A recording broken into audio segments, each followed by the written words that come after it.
C'est pas un meeting politique que je vais faire, mais c'est au décès de mon frère. Voilà, il avait 14 ans et demi. Bon, je n'ai jamais su si c'était un suicide ou si c'était autre chose, mais en tout cas, voilà, la question existentielle, elle a été fondatrice pour moi. Et c'est pas pour rien que j'ai travaillé après ça dans les questions philosophiques et la question du sens. La question de l'absurdie et du non-sens, ça a été quelque chose de fort pour moi aussi quand un jour j'ai habité à côté de la plus grosse cimenterie d'Europe avec mon épouse, et puis que l'usine en face, avec la novlangue, nous disait qu'elle allait valoriser des combustibles de substitution. Bon, bref, qu'elle allait brûler des déchets toxiques et dangereux, et qu'il allait avoir plein d'enfants qui allaient être malades. La question du sens, elle m'a taraudé à plein de moments, et de l'absurdie, quand j'ai aussi voulu vivre de l'autonomie dans un petit village de Perché, dans un petit village où perché en haut d'une montagne. Et ouais, voilà, il y en a un qui sait ce que c'est. Et où je me suis dit à un moment, comment on peut essayer de vivre de l'autonomie face à un monde qui s'effondre? Comment on peut faire le petit colibri tout seul dans un monde absurde? Et comment à un moment ne pas retrousser ses manches face à la connerie d'un monde? La connerie d'un monde, c'est le GIEC qui nous dit qu'on n'a plus que quelques années pour continuer et pour pouvoir sauver la planète. La connerie d'un monde, c'est celle de milliers de personnes qui étaient dans les rues avec les gilets jaunes et le non-sens d'un méprisant de la République qui fait tout ce qu'il veut, quand il veut.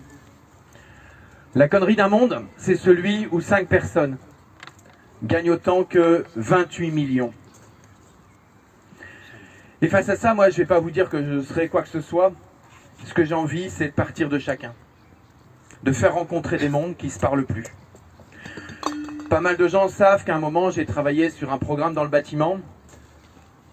Et se mettre à écouter des mondes qui ne se parlaient plus, quand il y en avait un qui nous disait « il faut arrêter de construire parce que ça artificialise des sols ». Quand j'ai écouté après la Fondation Abbé Pierre qui nous disait « non, il faut construire parce qu'il y a des gens à la rue ». Quand j'ai écouté les petits patrons qui disaient ben, « moi j'en peux plus parce que j'arrive plus à faire des appels d'offres parce qu'il y a des sociétés de sous-traitance qui travaillent avec des travailleurs détachés qui viennent de Bulgarie ». Quand j'ai essayé de mettre ensemble et écouter aussi ces travailleurs qui venaient de Bulgarie ou de Roumanie, quand d'autres personnes disaient on va travailler avec des matériaux locaux, tels que le bois, la terre crue, la paille, pour diminuer les gaz à effet de serre, et quand j'ai aussi écouté les travailleurs des cimenteries qui vivaient la délocalisation du clinker en Chine.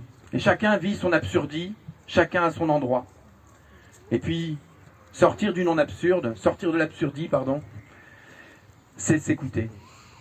C'est de commencer à voir que chacun a une souffrance, que chacun vit des choses complètement absurdes, et comment on va construire ce monde-là, eh ben, c'est tout l'enjeu du moment.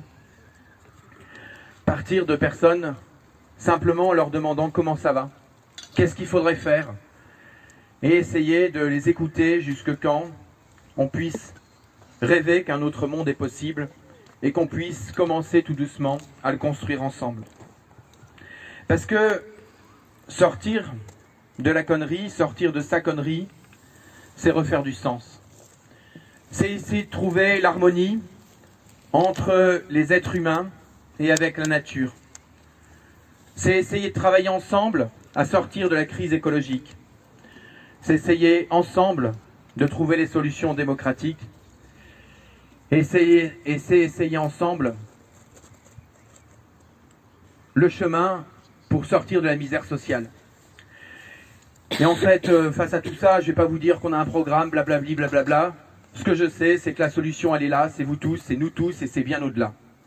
Merci à vous, un autre monde est possible, et il est à construire ensemble.